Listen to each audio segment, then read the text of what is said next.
most of the time when IMF come into your economy, they will ask you to tighten up all the loopholes, mobilize enough revenue, cut down on expenditure, and usually, without the intervention of people like us, they will target, when they are cutting expenditure, they will usually target the areas that usually serve the poor, the needy, right?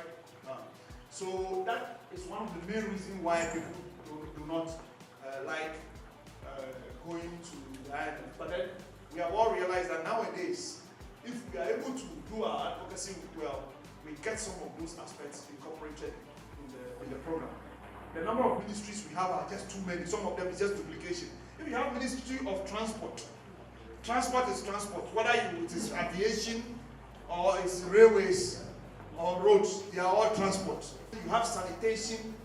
Has our sanitation increased or improved significantly upon this? So these are all bureaucratic structures that we have set.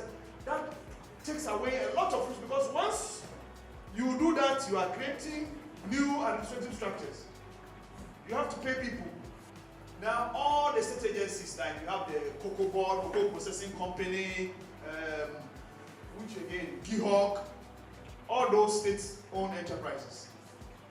Yes, ECG, they are all overseen by that agency. And they are supposed to publish their financial statement, just as all other businesses also publish their financial statement. But you go there, and some of them for the past 5 years, some of them 10 years, they have never published financial statements. Some of them who are published, you realize they are making a lot of losses. Yet, if you look at the conditions of service of some of these agencies, they are so fantastic. And you realize that every year government is pumping resources into these agencies, supporting them, keeping them afloat. Yet they are not bringing in enough. So it's a drain on the nation's finances. And they are all part of the reason that lead us into a lot more debt, right? So these were prescriptions that were put forward by Prof. Popping to say that if we're able to do that, then we will reduce the risk involved in going to the island. This reminded me of one particular economist, de Lassiers, a British economist. And he made reference to the three things that I've just mentioned. Issues of inequality, poverty, and unemployment.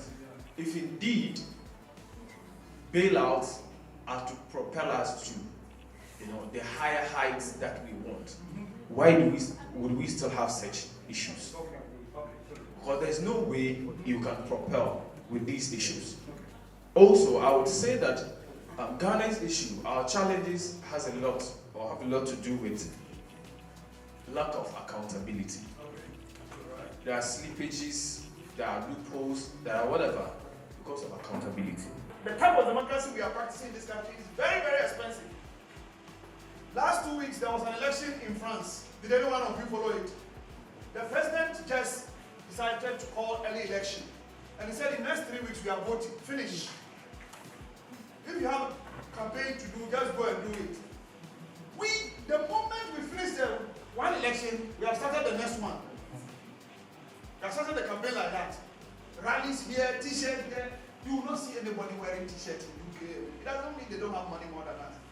We who claim to be poor, we waste a lot of money, and our democracy is full of what? Vote buying. Here, today, people are buying televisions, motorcycles, for delegate. No wonder I said they asked a child what he wants to do when he grows up. He said he wants to become a delegate. It's a monetized democracy. I want to assure us in this room that, look, the youth is up and doing. It is, you may not see it now, but trust me, there is a wave. And there is a wave. And if they are not careful, and they'll be in their cars in the traffic, they will chase after them. There's a wave. You see, when we had this recent one we discussed on Tuesday about speed limits, the minister had to run to withdraw it. I think he even gave the notice of withdrawal before he went in to withdraw it. Do you know why? Because of the heat from social media. Oh, then traditional media can decide the agenda, what to publish and what not to publish. But if I take my social media and put something, it's trending, it's creating a hashtag. And that is what created that Kenyan movement. And the government didn't even see anybody to talk to. Because the movement doesn't have leadership. So our other folks should trust us that though they have failed Ghana, we are not going to fail Ghana. And we don't necessarily have to get to the street, but the heat will get to them. Thank you. But the question is, of all the places that we could go for support, why do we go to the IMF? When nobody is willing to lend to you, they are the one that, so they are the last one that you can follow. Now, on this map,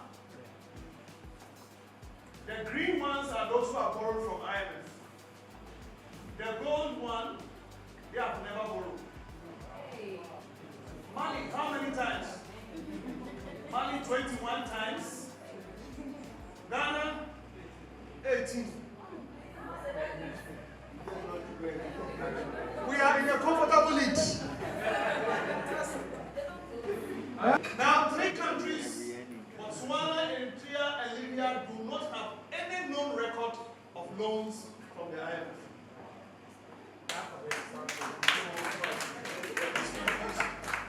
They have no known record for borrowing from the IMF.